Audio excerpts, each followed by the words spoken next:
Hello everyone and welcome to my studio where I'll be explaining how to draw this rose with pan pastels and pastel pencils. Firstly, it's important to choose a reference that's a good photograph with great composition as well as something that inspires you, and I like to boost the contrast in my image with a photo editing program to add a bit more drama. I'm starting out by outlining my sketch lines with a white pastel pencil, as most of the flower is edged in white, and I'm using a pastel matte surface by Clairefontaine. I'm using pan pastels to speed up the drawing, so this is just an underlayer for the subsequent layer of pastel pencil. And I'm applying titanium white, which is a very opaque white, and I'm using an eyeshadow applicator with a foam tip. So once I've established the lightest areas, I can then create my colour palette on a sheet of paper. It's just like creating a palette with paint, except this is a dry medium. By creating a palette, you can mix all the colours that you need, and this saves you from having to own all the pans, but more importantly, teaches you about colour mixing. By just using red and yellow with some white here, I was able to achieve the colours I needed, such as ivory, cream, peach and orange. Pan pastels last for a very long time. The one that you use the most is always going to be the white, since you mix with this one mostly. Creating an underlayer saves time, but it also allows me to establish where my lights and darks need to go, and I'm putting down quite a bit of pigment, ensuring I cover the pastel matte completely. And pan pastels blend best when there's a reasonable amount of pigment applied. I can also add my blues in and mixed with yellow create green for the leaf and the stem. This 2-hour rose study is one of my Patreon tutorials. Patreon is a commitment-free subscription from only $1 a week, and in each tutorial I show you how to create beautiful, detailed, colourful and realistic art in real time so you can follow along.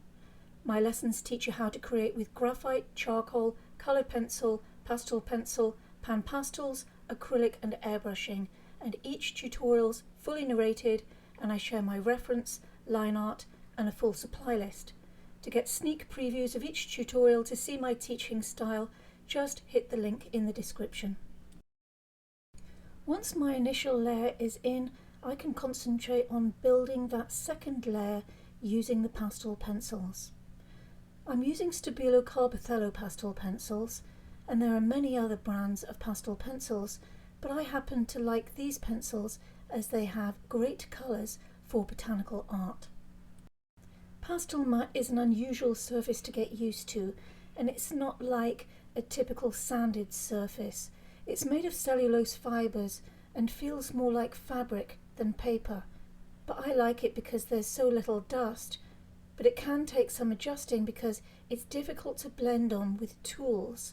So I find the best way to blend on this surface is just to use the pencils themselves. When creating petals in a flower, it's important that every line that you place down with the pastel pencil goes in the direction of the shape of that petal. And here I'm adding some red to the base of the petal, and I'm careful of the directions as that will add shape and realism, as I want that petal to look like it's curling. The movements that I'm using here are flicking motions, lifting my pencil off the surface after each stroke to feather the lines and avoid those stop and start lines. And I'm also holding the pencil close to the tip so that I can get as much control with my beginning and end strokes as possible. To darken any areas, I can add black on top of any colour I have already placed down, and as long as I'm applying light pressure, it will blend in well. For the petals then, a pattern develops. I establish the shape and then create smooth transitions between the lights and the darks.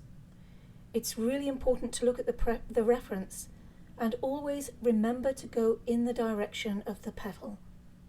I can add texture to the petals with simple horizontal lines, and I can create veins and shape at the same time. I find it's really helpful to squint when I'm working on petals. And I'm just using a dark blue and blending with white, and I'm using that flicking motion here to feather in my edges. Mostly it's just a matter of going back and forth between lights and darks until you find the correct contrast. And notice that I'm not using any tools here to blend the pastel pencils, and I'm able to blend the darker blue to a lighter blue with just the white pencil. Even though the Stabilo pencils only have 60 in the set, you can always achieve the colours that you want. A lot of the blends are achieved by singular strokes in the petal, so I'm just finding the angle and working out, and here I'm blending some brown tones into the orange of the pan pastel that I applied earlier, and any harsher lines can be smoothed a little bit with my finger.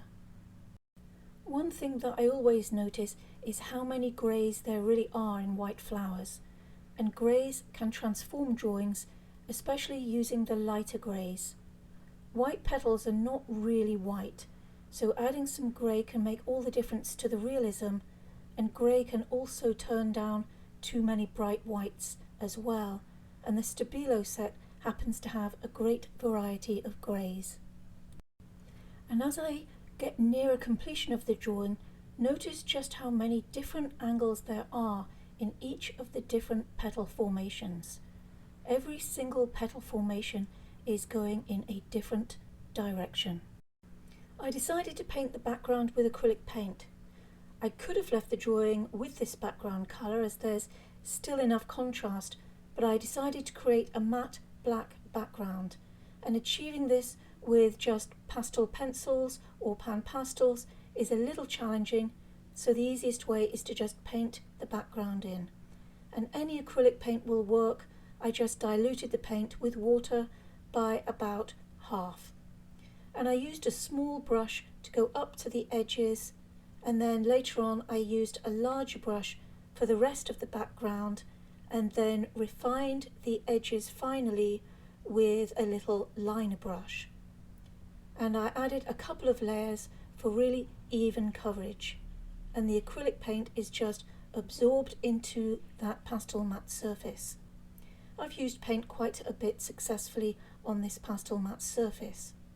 Creating a black background made this whole drawing really stand out. If you haven't already, please consider subscribing to my channel and hit that little notification bell so you can stay alerted to my new content. Thank you so much for watching, and I look forward to seeing you in the next video.